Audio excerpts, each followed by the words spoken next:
每年开春西红柿育苗的时候，我就憧憬着西红柿结满枝头的画面，如今它真的变成了现实。有不少看了我的最美西红柿这个视频的朋友很羡慕我的收成，今天就来分享一下我种西红柿硕果累累的秘诀。今年我同时在菜床和种植筐里种西红柿。种西红柿的菜床是3×8英尺，是我菜园里光照最好的地方之一。菜床的空间大，土也挖得很深，当然种植的植株也多。今年因为自制了几个种植筐，所以我把4棵西红柿菜苗种到了里面。这个种植筐不大，长宽高是50×30×28厘米。在菜床和种植筐里，我用的都是花园土和我的自制堆肥土混合。在每一棵西红柿菜苗的根部撒了一些金粪肥。看过我去年种植西红柿视频的朋友可以了解到，我喜欢尝试种植各种各样的西红柿，大大小小的，色彩缤纷。今年我在菜床里种植了9个品种的西红柿，包括种植筐的这个品种，它有一个很好听的名字，叫南美人，是去年朋友给的菜苗，属于有限生长型番茄，可以长到1.8米，沙瓤的口感非常好吃。去年我收获了大量的南美人西红柿，特别有成就感。采收之后留了种子，今年继续种植。说到西红柿留种子，记得有好几个朋友问过我方法，这里顺便简单的介绍一下。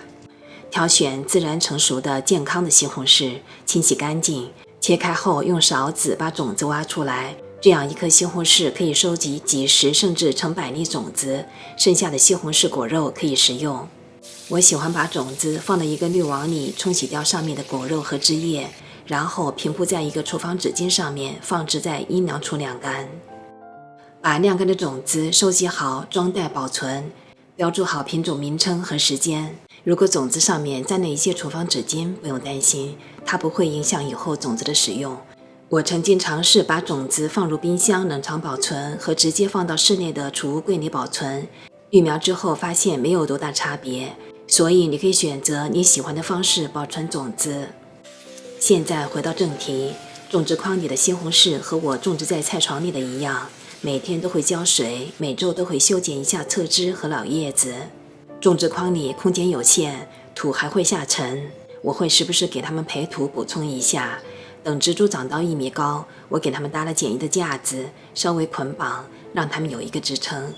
就这样，从6月初移植菜苗到现在的整整3个月时间，我的菜床里的西红柿长成了菜园里的一道亮丽的风景，光是看看它们就十分的享受。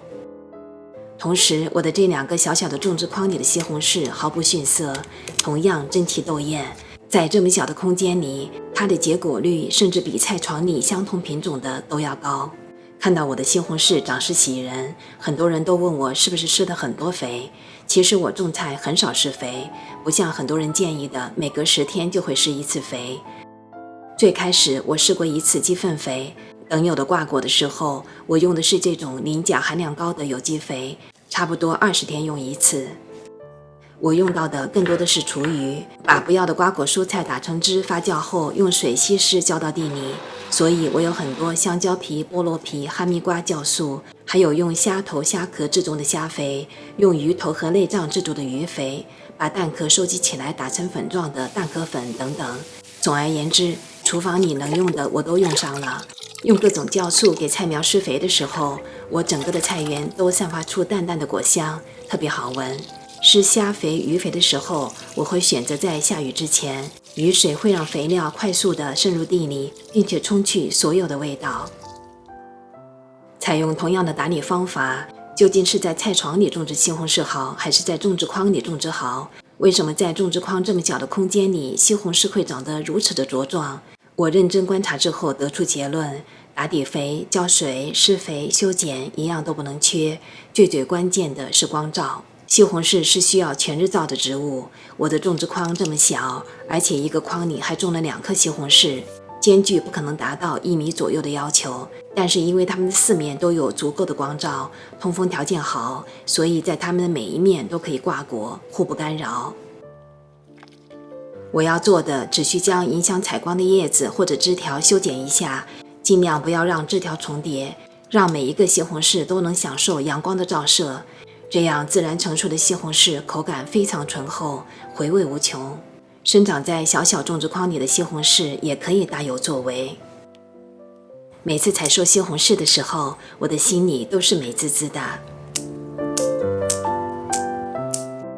我废物利用自制种植筐的视频，大家可以参考一下。实践证明，几乎零成本的自制种植筐也可以成为西红柿安家的乐园。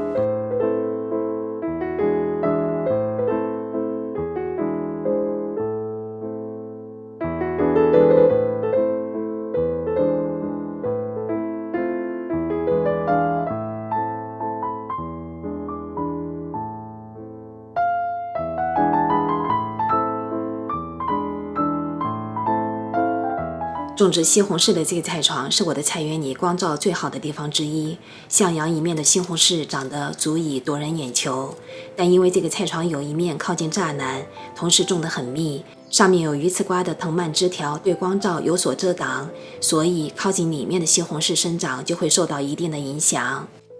鉴于两者的比较，我在考虑来年是不是把西红柿种到中间的几个菜床里，让它们的每一面都有光照。到时候四周都结满西红柿的菜床一定会很壮观。今年我做的规划菜床的视频得到很多人的认可，明年的菜园我又得好好规划一番了。菜床的规划就是在实践中不断完善的过程，到时候再给大家报告吧。如果你喜欢我的视频，记得订阅、点赞、分享哦。我们下次见。